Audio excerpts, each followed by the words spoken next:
পাহাড় এটি শুধুমাত্র একটা শব্দই নয়, চরম সাহসিকতা আর হার না মানা এক দুঃসাহসিক লড়াইয়ের নাম পাহাড়।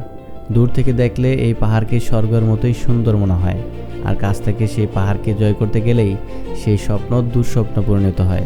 তবুও আমাদের মতো কিছু পাহাড় প্রেমীদের কাছে সেই দুঃস্বপ্ন যেন পৃথিবীর সব থেকে প্রিয় হয়ে ওঠে।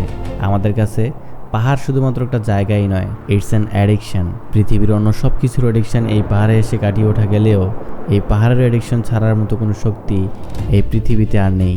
আমাদের আজকের গল্পে এমনই এক দুঃসাহসিক অভিযাত্রার নাম ফুরমুন পাহাড়। পার্বত্য চট্টগ্রামের রূপে রানীক্ষেত বাংলাদেশের সব থেকে সুন্দর জেলা রাঙ্গামাটির সব থেকে উঁচু পয়েন্টের নাম ফুরমুন পাহাড়। সমুদ্রপৃষ্ঠ থেকে প্রায় 1800 ফুট উচ্চতার এই পাহাড়ে কখন, কোথায় আর কিভাবে যাবেন তাই নিয়ে বিস্তারিত আমাদের আজকের গল্প। আমাদের এবারের যাত্রার শুরুটা ঢাকা গাবতলী বাস স্ট্যান্ড থেকে। সন্ধ্যা 7:30টায় ইউনিকের একটা নন এসি বাস দিয়ে আমাদের যাত্রা শুরু হয় রাঙ্গামাটির উদ্দেশ্যে। রাঙ্গামাটি রিজার্ভ বাজারে রাত 4:30 আমাদেরকে নামিয়ে দেওয়া হয়। গুটগুটো অন্ধকারে একটা সিএনজি ভাড়া করে পাহাড়ে আঁকাবাঁকা রাস্তায় আমরা বেরিয়ে পড়ি ফুরমুন পাহাড়ের উদ্দেশ্যে। তো এখন বাজে হচ্ছে 5টা, আর পাহাড়ে 5টা মানে হচ্ছে সূর্যোদয়ের আগ পর্যন্ত পাহাড় কিন্তু আসলে কিছুই দেখা যায় না। তো এই মুহূর্তে খালি চোখে টুকটাক কিছু দেখা গেলেও কিন্তু ক্যামেরাতে খুব বেশি কিছু দেখা যায় না। কিছুটা আলো, কিছুটা অন্ধকার, কিছুটা ভয় আর কিছুটা এক্সাইটমেন্ট, ঠিক এভাবেই আমাদের যাত্রা শুরু হয় ফুরমুন পাহাড়ের উদ্দেশ্যে। শুরুর দিকের কিছুটা রাস্তা আমরা দেখতে পাই ইটে বাঁধানো, অনেকটা গ্রাম্য রাস্তার মতো। এই রাস্তা ধরে 20 থেকে 25 মিনিট হাইক করার পর আপনারা সরাসরি চলে আসবেন ফুরমুন পাহাড়ের নিচ পর্যন্ত, যেখান থেকে ফুরমুন পাহাড়ের অ্যাকচুয়াল ট্রেইল স্টার্ট হয়। তবে শীতকাল অথবা বর্ষাকাল ছাড়াই এই পিক সামারে এসেও এই পাহাড়ে কুয়াশা অথবা মেঘের দেখা পেলে অবাক হওয়ার কিছুই নেই।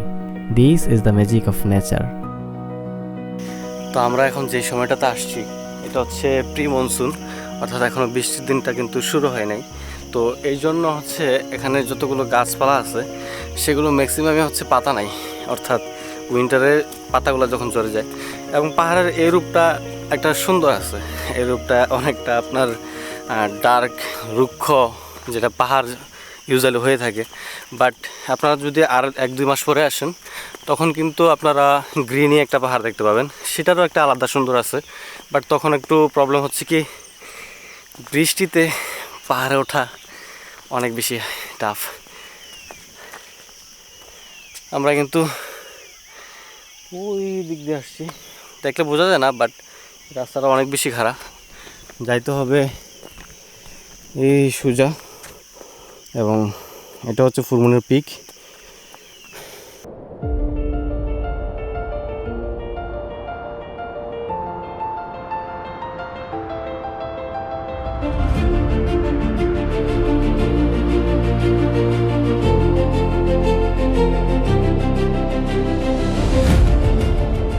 তো এই মুহূর্তে অলমোস্ট 25 মিনিট আমরা সাবমিট করছি, আর এখন আমরা আসছি একটা গ্রামের সামনে।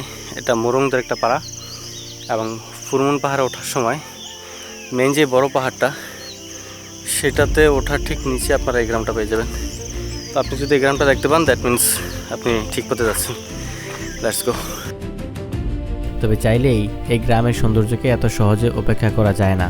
ফুরমুন পাহাড়ের একেবারে নিচে অবস্থিত এই গ্রামটি থেকে দেখতে পাওয়া যায় পুরো পাহাড়ের একটি 360 প্যানোরামিক ভিউ। যতদূর চোখ যায় শুধু মেঘ আর পাহাড়ের খেলা। এই গ্রামটি স্বপ্নের থেকে কিছুটা কম নয়।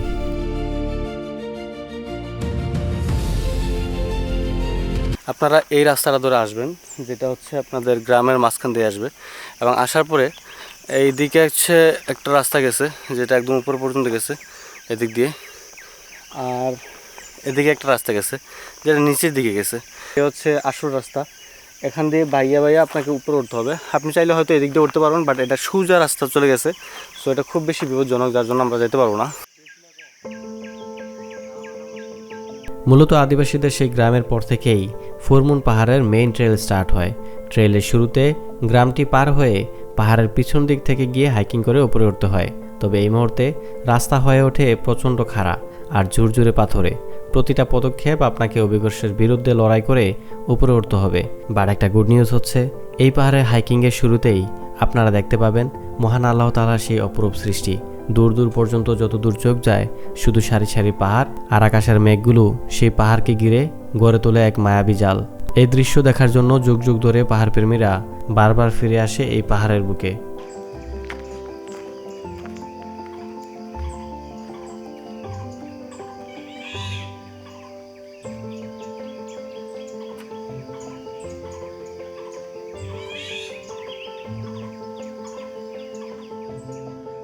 ফুলমুন পাহাড়ি ট্রেল ধরে কিছুটা 30 মিনিট হাইকিং করার পর ফাইনালি আমরা দেখতে পাই একটা বিশাল বটগাছ।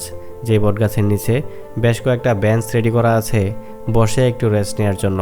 পরবর্তীতে আমরা জানতে পারি এই পাহাড়ের উপরেই রয়েছে একটা বিজিপি ক্যাম্প, যে ক্যাম্পের সদস্যরা তাদের নিত্য প্রয়োজনীয় জিনিসাদি আনা নেওয়া করার জন্য এই পথটি ব্যবহার করে থাকেন এবং তাদের পথের মাঝখানে বিশ্রাম নেওয়ার জন্য এই জায়গাটিকে রেডি করেন। তবে এই মুহূর্তে আমাদের চারপাশে পাহাড় একদম মেঘাচ্ছন্ন হয়ে ওঠে। আমরা যেই পথ ধরে উঠে এসেছি এবং যেই পথ ধরে উপরে উঠব তার কোনোটি আর দেখা যাচ্ছিল না। একই সাথে আমাদের পানিও শেষ হয়ে যায়। তবে সৌভাগ্যবশত এই বটতলার ঠিক নিচেই ছিল একটা পানির পাম্প। বহু দূরে কোনো এক ঝর্ণা থেকে এই পানি সংগ্রহ করা হয়। সেখান থেকে কিছুটা পানি পান করে আমরা আবারও শুরু করি আমাদের hiking.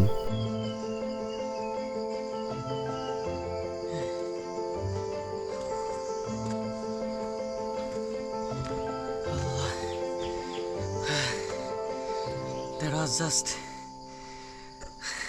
I'm pushing myself my level best. আমি এর আগেও চন্দ্রনাথ পাহাড়ে উঠছি, বাট সেখানে ওঠার জন্য অ্যাটলিস্ট সিঁড়িমিড়ি থাকতো বা ওই পাহাড়টাকে পর্যটকদের জন্য রেডি করা হয়েছিল, মানে আপনি এখানে ইজিলি উঠতে পারবেন। বাট এই পাহাড়টা একদম আনটাচড র নেচার বলা চলে। এখানে উঠতে হলে আপনাকে অবশ্যই স্ট্রং হতে হবে মেন্টালি অ্যান্ড ফিজিক্যালি। তবে আপনি যত বেশি স্ট্রং হন না কেন, পাহাড় আপনার থেকে শত সহস্র গুণ বেশি স্ট্রং। শেষ মুহূর্তে আমাদের অবস্থা কিছুটা এমন হয় যে বিডিও করার মতো এক ফোঁটা শক্তি অথবা মন মানসিকতা কোনোটাই আমাদের ছিল না। প্রতিটা স্টেপ পায়ে কাটা ফুটার মতো যন্ত্রণা হচ্ছিল।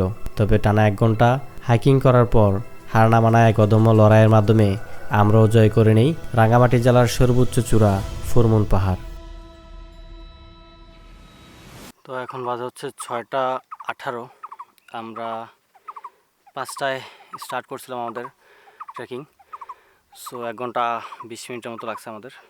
বাট পাহাড় আসলে আপনার ধৈর্যের পরীক্ষা নেয়। এখানে ওঠার সময় আমাদের বারবার মনে হয়েছে যে সামথিং রং, হয়তো আমরা ভুল পথে আসছি অথবা হারাই গেছি। নিচ থেকে যখন আমরা পাহাড় ট্রেকিং স্টার্ট করছি তখন কিন্তু অলমোস্ট সব কিছুই দেখা গেছে। বাট এখন আমরা আছি ম্যাগের মধ্যে। আমার পিছনে ম্যাগ দৌড়তেছে, আই ডোন্ট নো ভিজিবল হচ্ছে কিনা। তো সবথেকে বড় যে ভুলটা করছি আমরা, সেটা হচ্ছে আমরা পানি নিয়ে আসি নাই। আর পাহাড়ে ওঠার সময় আপনি অবশ্যই নাক দিয়ে শ্বাস নিতে হবে, মুখ দিয়ে শ্বাস নেওয়া যাবে না। এভরিথিং ইজ সাইলেন্ট, জাস্ট একটা ব্যাং ডাকতেছে। আর এখানে একটা বিজেপি ক্যাম্প আছে। সো বিজেপি ক্যাম্পের ছবি তোলা নিষেধ, বাট আপনারা এই উপরে উঠলে আমাদের ঠিক সামনে বিজেপি ক্যাম্পটা রয়েছে। সব ভয় পাওয়ার কিছু নেই, এটা সম্পূর্ণ নিরাপদ একটা ট্রেকিং।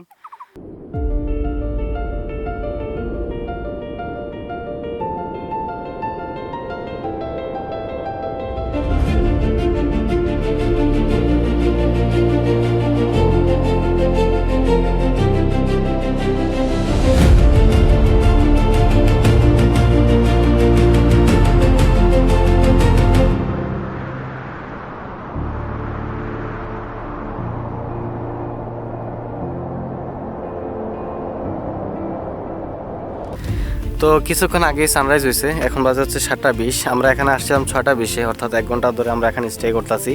এবং এখানে নিচ থেকে বোঝা যায় না, নিচ থেকে যখন আমরা পাহাড়ের উপরে উঠি ম্যাঘ দেখাই যায়নি। আমরা ভাবছিলাম হয়তো এখন শীতকাল না, যার জন্য ম্যাঘটা খুব বেশি দেখা যাবে না। বাট এখানে আসার পর দেখতেছি যে ম্যাঘ কাটতেছেই না এবং আশেপাশে খুব বেশি একটা ভিজিবিলিটি হয় না। একটু আগেই আমরা নিচে আমাদের এই যে গ্রামটা আছে, যে গ্রামটার মাঝখান দিয়ে আমরা প্রথমে উঠে আসছি, সেই গ্রামটা কিন্তু দেখা গেছিলো। বাট এখনই আবার সেই গ্রামটা একদমই বেনিস্ট। আমরা বেশ কিছু টাইম ল্যাপস নিছি, যেগুলোতে দেখা যায় যে ম্যাঘগুলো যে মুভ করে। আর এখন আমাদেরকে নামতে হবে